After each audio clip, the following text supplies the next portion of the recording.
In the village of Umuoko lived a woman people preferred not to see. Her name was Ifunanya. Long scars traced her face and arms, marks of old pain no one cared to ask about.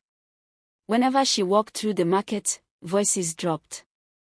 Mothers pulled their children closer. Some villagers turned away, pretending to sort yams or dried fish.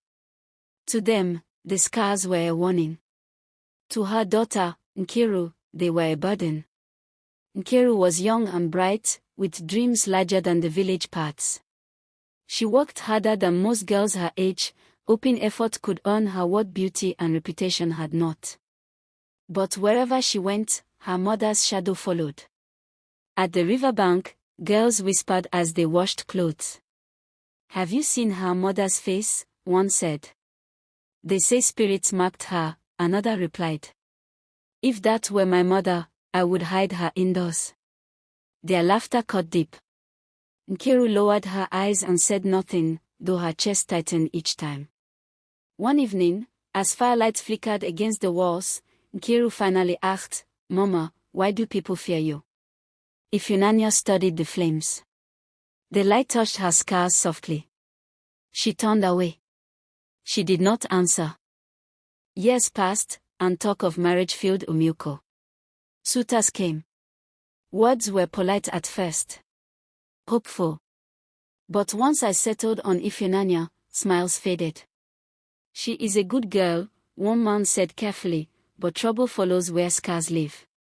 "We must protect our home," another said. "We cannot take risks." Each visit ended the same. Opportunity left quietly. Resentment grew. Nkiru began walking a few steps behind her mother in public, not enough to seem rude, but enough to feel separate. Ifunanya noticed. She said nothing. Then one night, shouting tore through the village. Fire raced across dry roofs, driven by wind and fear. People ran. Children cried. Elders shouted directions no one heard. The night burned brighter than day. Frozen with fear, Nkiru didn't know where to run until she saw her mother moving toward the flames. "Ifunanya, come back," someone cried. But Ifunanya pressed on, guiding people toward a narrow forest path long forgotten. Calmly, she led families, steadied hands, and carried children through smoke and fear. When dawn came, the fire was gone. Silence followed. The chief stepped forward. "I remember," he said. "Long ago, a young woman had led the village to safety during an attack. She shielded children. She saved lives.